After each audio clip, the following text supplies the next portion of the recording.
And now I'd like to introduce to you some of our most amazing and talented Backup Divas cast and who they have worked with and still work with some of the most legendary and iconic artists today, and what these wonderful women are doing in their solo careers as of now. Hi, my name's Denise Fuleihan, and I am from St. Louis, Missouri, and I am the writer and producer of this television show, Backup Divas. My biggest influences growing up, I would have to say, was Olivia Newton-John and Pat Benatar, Whitney Houston, Aretha Franklin, so many, Mariah Carey, as I got older, Mariah Carey. I loved Pat Benatar because she had such a powerful voice, and I knew that her training as a singer was opera. And I ended up studying opera later down the line as my vocal training, and which gives you so much more power and breathing techniques to deliver your songs and do them very powerfully. I would lock myself in my room at 7 years old and just sit in my room for hours, and I never wanted to even go out and play with my friends. I just wanted to be in my room for hours on end, just singing nonstop. And so I did that. I got started in the music business probably literally when I was 15 years old, 14 or 15. I was growing up in St. Louis, Missouri, and my mom would take me around to talent shows. And I remember just going into these nightclubs at the age of 15, being a minor. I had to be with an adult. So my mom would go with me, and I would always place first or second place in the contests in these nightclubs. All over St. Louis at a really, really young age. So, and then this talent scout, a woman, I can't remember her name now, but a woman used to work for Q Productions in St. Louis. And she came up to my mom and came up to me, and she wanted to represent me and help me with my career. So after Q Productions called my mom to help represent me in my career, at that young age of 15, I submitted a tape, a demo tape, to the television show Star Search, and then they were really interested, and they literally called, my mom called me and said that they would like to fly out to St. Louis because I was a minor. They wanted to fly out to St. Louis and audition me in a recording studio to be on the show. So they did. They came out, and I did the audition. I got really nervous, but I did the audition. And after that audition for Star Search, Q Productions, the woman with Q Productions who was interested in my career, representing me, came and said that that she got a call from one of Tina Turner's sons, and he was auditioning women to go on the road on a nationwide and European tour. And that's right when Ike and Tina split up, and Tina Turner went on to do her solo career, What's Love Got to Do with It. And so I got a call from Q Productions, and I went down to the audition, and I was actually 17 years old at that time. And there was a line of women, about 100 women in line. And I was one of the first women in line. And he auditioned me on the spot, and he hired me on the spot.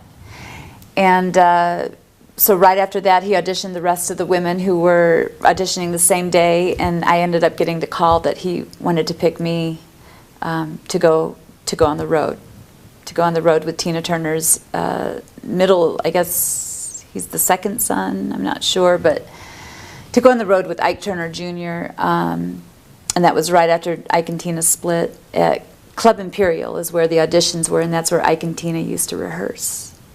So after Ike Turner Jr. Hired me to go on the road, basically we started in New York. It was me, the whole entire band. We had two other backup singers named Bridget and Jeanette Bazell, who actually ended up marrying Ike Turner Sr. a couple years later.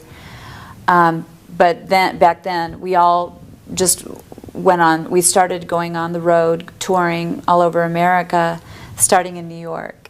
And then from there, we went to Cincinnati, to Connecticut, all over the East Coast in America, and then Canada. We went to Montreal and Quebec, and it was amazing. The shows were amazing. We had red carpet treatment. It was wonderful. So we ended up going to Canada, and then came back to America, and then Ike Ike Sr. had wanted me to go on the road with him in Spain, but I was busy with Ike Turner Jr. at the time, touring with him. And I remember Tina Turner was helping Ike Jr. with getting bookings, opening for like B.B. King and Chaka Khan and other big acts. And so Tina, I remember back then, helped Ike and his agent get us a booking opening for B.B. King in Rochester, New York, at a place called Renaissance Theater.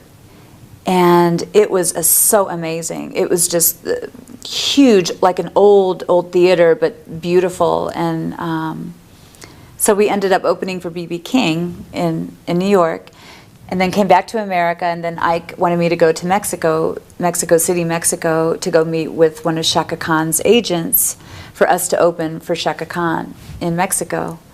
So I did that, and that's pretty much where I started as a backup singer at that point.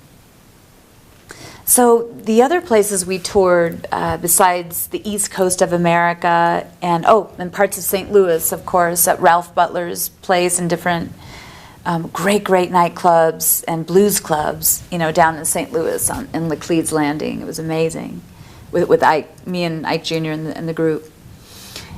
We went to Europe, I remember. I was still very young at that time. I still was considered to be a minor. So Ike Jr. Called my mom up one day and said, we need to fly Denise out to Europe because we need her for the European tour. So I got that call, and I remember Ike sent me the ticket overnight, and I ended up flying to Europe, and we went to Helsinki, Finland, and we were supposed to go on to Germany and France and all these other European countries. So after the European tour, we came back to America, and we did some more dates in New York and on the East Coast, and then that's when we went back to Mexico City, Mexico, to open for Chaka Khan. So that was a great experience. I have appeared on television shows with some of these great artists, and one of them was HBO. When I moved to Las Vegas, right after I got done touring with Ike Jr. and the group, and I remember that Ike's father, Ike Sr., wanted me to go on the road with him to Europe, and I just didn't feel comfortable doing that. So I ended up moving to Las Vegas in 1989, and have lived in Vegas, ever since 1989, between here and LA. And I met an amazing man. He was a producer for HBO. He's a HBO television producer. And it was right at the time that Sammy Davis Jr. died. He passed away, and we did a television show on HBO, a tribute, like a benefit for Sammy. And his wife, Sammy's wife, Al DeVise Davis, I was introduced to Al DeVise Davis from this producer for the HBO television special. So I met Al DeVise, and Al DeVise wanted me to stay with her and help her produce the show and put it together, and so I did. And I was very young. I think I was in my early 20s, and Quincy Jones came. We had a lot of star celebrities who came and appeared, for the benefit for Sammy. And so it was Tom Jones, Quincy Jones, Dionne Warwick, Angie Dickinson, Jackie Gleason from the Honeymooners, and a lot of actresses and just amazing stars. Frank Stallone, Sylvester Stallone. And that actually happened at the Sands Hotel, which is, of course, now not here in Vegas anymore. But it was just an iconic memory of the first television show that I ever, assisted on and helped with. Then a couple years went by after that, and I met Marie Osmond. more recently, and I was helping her with her talk show, Marie Osmond's talk show, syndicated talk show, in 2009, and I met her television producers and her syndicates that she worked with, and that's kind of how I got started in television writing, and it just kind of gave me the urge to write and produce television shows as well as being a singer and entertainer. So I met Boone and Murray and program partners through Marie, and then another couple years went by, and needless to say, Marie's talk show never happened. So a couple more years went by, and then I ended up on a show called X Factor with Simon Cowell, Demi Lovato, and Britney Spears and L.A. Reid. And they picked me out of 10,000 contestants to show up in San Francisco, and this was in March, after March 2012. And it was just an amazing experience. That was around, and you had to perform and audition on camera, live, in front of 4,000 people sitting in the audience in the Grand Garden Arena, or in the arena in San Francisco. It was a big event. It was fantastic.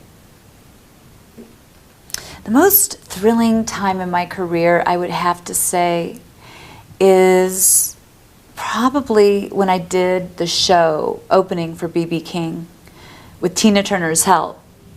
Tina Turner, you know, obviously everybody respects her because she's amazing. She's a great performer and worldly known. But with her help, you know, helping Ike Jr. at that time when I was touring with him and the group, and I was also, Ronnie Turner, who is Ike and Tina's son, was also performing with us back then, back in the day. So I would say the most thrilling experience I had singing as a backup singer would have to be opening for B.B. King in Rochester, New York. Just because we had step outs, we had solo, we were able to sing solo songs in that show opening for BB, and we got to, you know, sit backstage with him before the show and talk to him, and the energy in the room was just amazing. I mean, everybody was just so excited to be there, and it was just so great.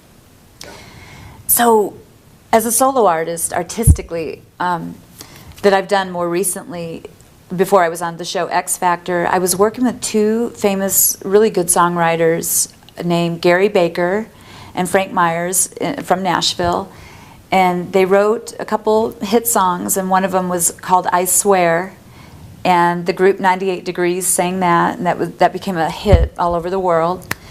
And so they did a song for me called Nothing's Gonna Break My Love, and it just came out so good. I mean, it was amazing because we ended up shopping it to Eon Productions in London to actually be inserted into the movie for Bond 23 for Skyfall. And they loved the song, but they ended up choosing Adele over me, which I can understand. And Adele ended up co-writing the song Skyfall, which became a hit song for the movie Skyfall. And then and then on top of that, I've been working with DJs, you know, here in Las Vegas, some famous DJs, Tiesto, Afrojack, Steve Echo-Eye, to produce a dance record with ballads with other writers. And so I see myself, my goal as a solo artist, I would have to say, is definitely to be a known global artist, to be able to sing and perform all over the world, and to share my music with, you know, with the world through whatever means it takes, through, you know, iTunes or live performance or a record label as a production deal, however it pans out. But that is my goal. My goal is to be a singing international recording artist and performer. And that is my goal. And then also as a television writer, I definitely enjoy writing and creating good ideas for television media. I really enjoy that as well. My experiences as a backup singer, especially for Ike Jr. and the group would be, as is helping me as a solo artist today, would have to be discipline. Discipline and knowing that to have a great show, to be a great artist, you have to put the work in to do it. And you have to believe in yourself 100%, and you have to give it your all, or don't do it at all. Give it 100% of your energy and your passion and make it work. Being a backup diva, the title that I came up with for this show, is somebody who is extremely confident and who can make their other musicians and singers sound fabulous. And that is what it means to be a backup diva, and to believe in yourself 100%, all the way around. Never doubting yourself, not one time. So being on this show that I've created, Backup Divas, is a great opportunity for the world to see what it really takes to become an artist of any kind, whether you're a backup singer or a solo artist.